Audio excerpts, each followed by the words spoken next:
Good morning to all my friends and family, and welcome to Jim's 5am Club. It's early morning down here at Circular Quay, just jumped off the train. It's Friday.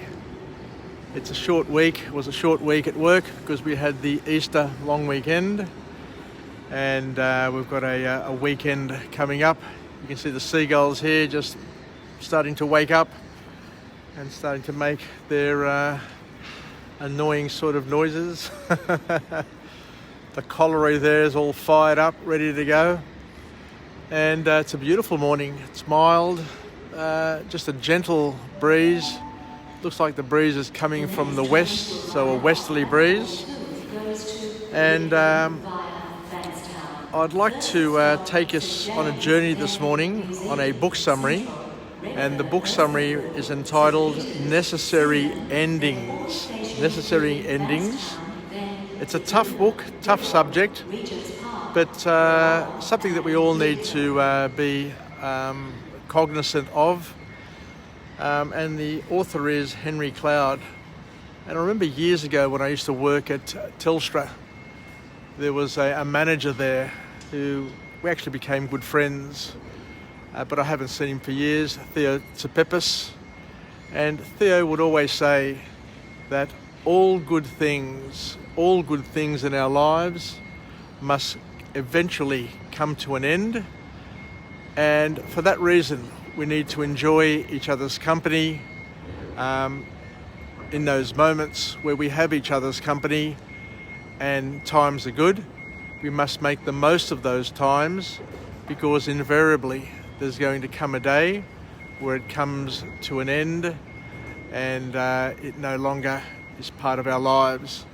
So the great lesson that I learned back then is to live moment by moment and make the most of those moments, and not to try and hang on to things for far too long, because if you try and hold on to things that are meant to end, then you just create pain, suffering, and discomfort for all involved. So this book is all about learning how to end things, and how to end the things that are holding us down, holding us back, and to learn the important lesson that we shouldn't be holding on to things that drain us of our creativity, of our youthfulness, of our happiness, and of our purpose, I guess, is the end point. So what we'll do is we're going to learn the steps to help us cut away and free ourselves from the things that no longer serve us. But let's go on a walk and talk. So I'll head off. I can see the water is high tide today, and I absolutely love Circular Quay when it's high tide. It just gives it a different sort of feel and a different sort of look and a freshness which comes with change. Anyway, let's go, and I'll head off, and we'll see where this book summary leads us and where it takes us and what we can learn. So the author here reminds us that it's important for us to focus on our goals in order to help ourselves prune.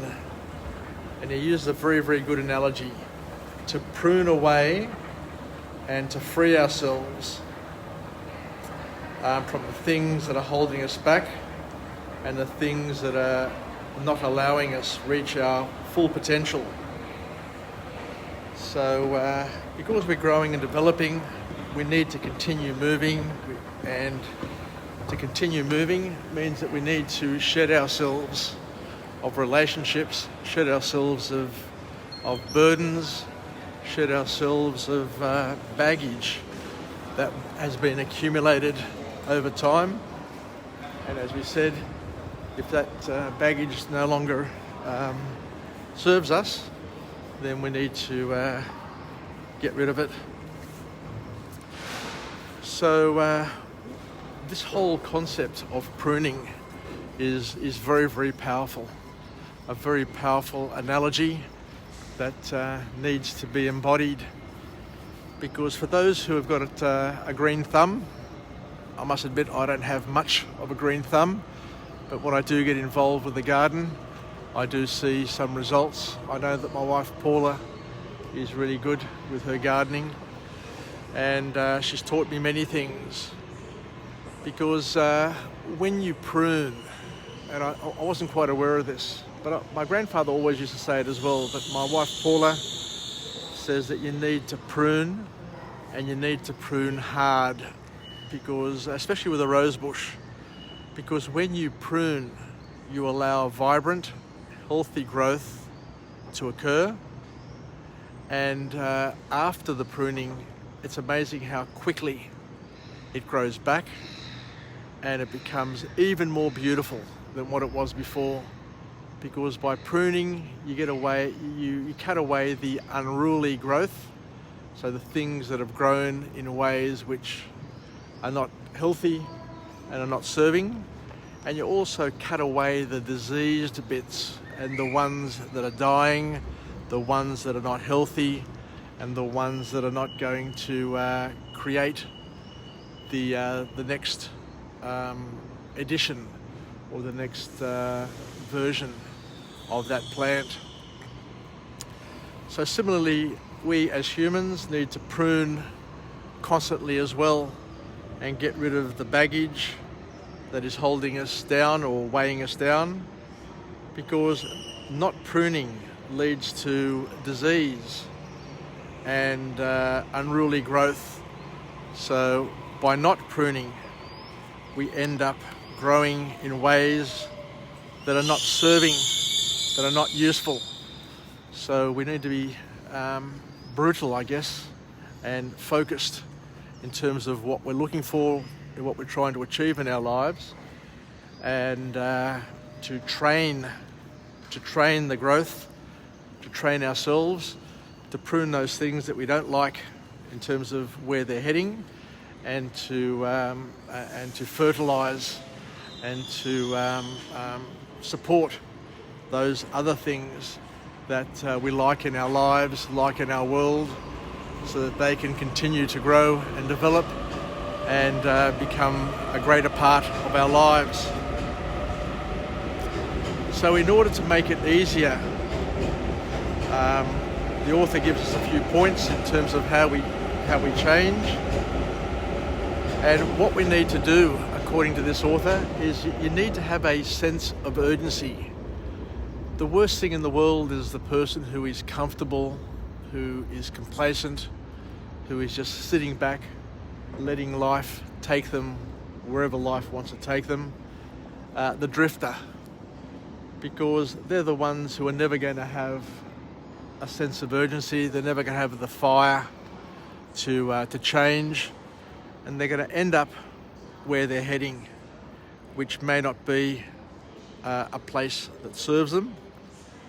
But the author says here it's really, really important to have a strong sense of purpose, a strong sense of urgency, and to look hard at your current circumstances, your current relationships, and assess whether or not they're taking you to where you want to go.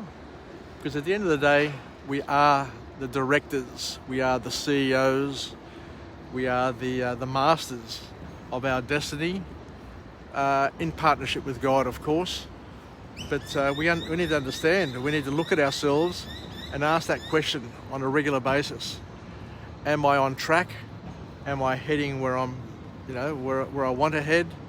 Are these relationships serving me? Are they making me feel bigger, better, stronger? Or are they draining the living daylights out of me? And the author also acknowledges that endings are hard. And the reason why they're hard is that we need to change. We need to change, and because we need to change and it needs an effort on our behalf, that's what makes endings hard. Because if we didn't need to change, then it wouldn't be... Here he is. Nearly one. All the best there, Jason. Have a good... Justin, have a good weekend, mate.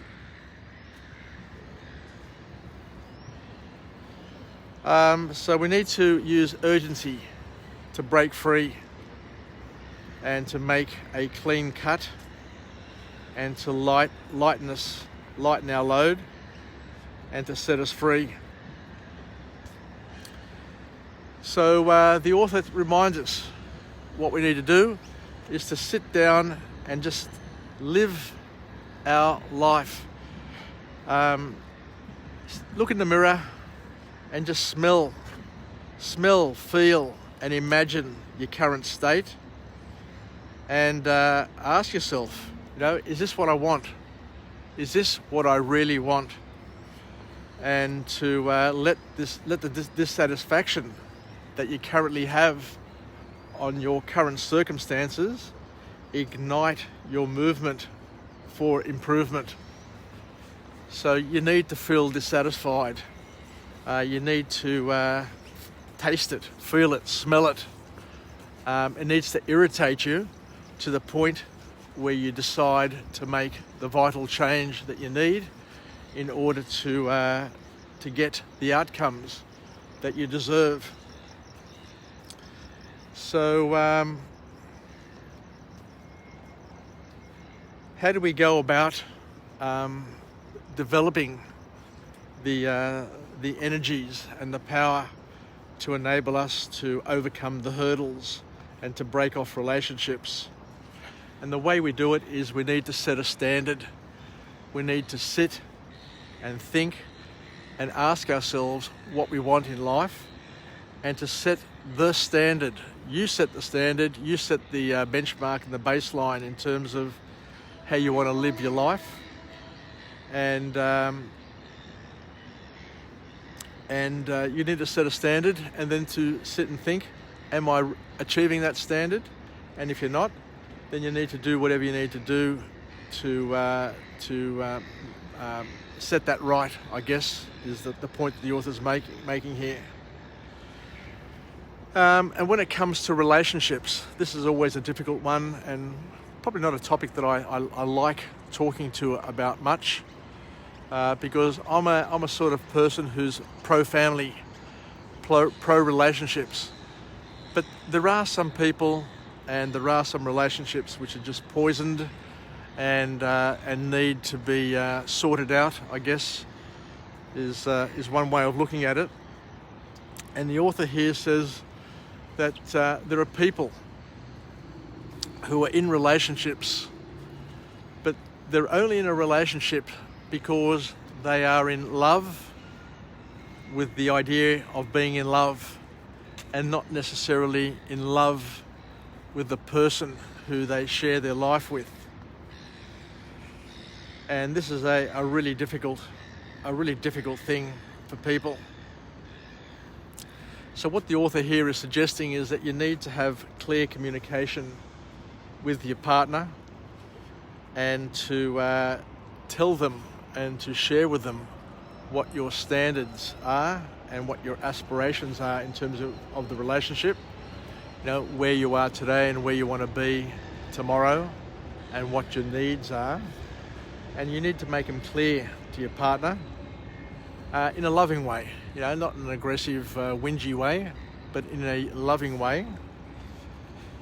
And to tell others and to ask others, can they meet your desires for how you want to live your life and who you want to be? And to have that chat, have that heart-to-heart chat. And if your partner is not able to meet those desires, then you need to sit and think really, really deeply and really, really clearly as to whether or not you want to be part of that relationship. But you need to have thought out in advance the steps that you need to take.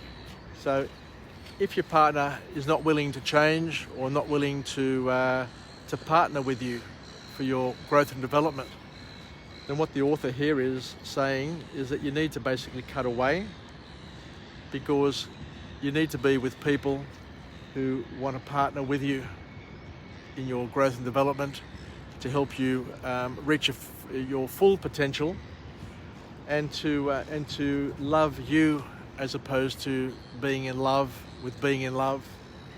You know, we're not here in this world just for others to tick a box, for others to have a dream partner, so to speak, but for them to just live their life, as an individual and to live a selfish life. So the author here makes the tough call that some people just need to cut away, and you need to cut away quickly, and you need to stick to it.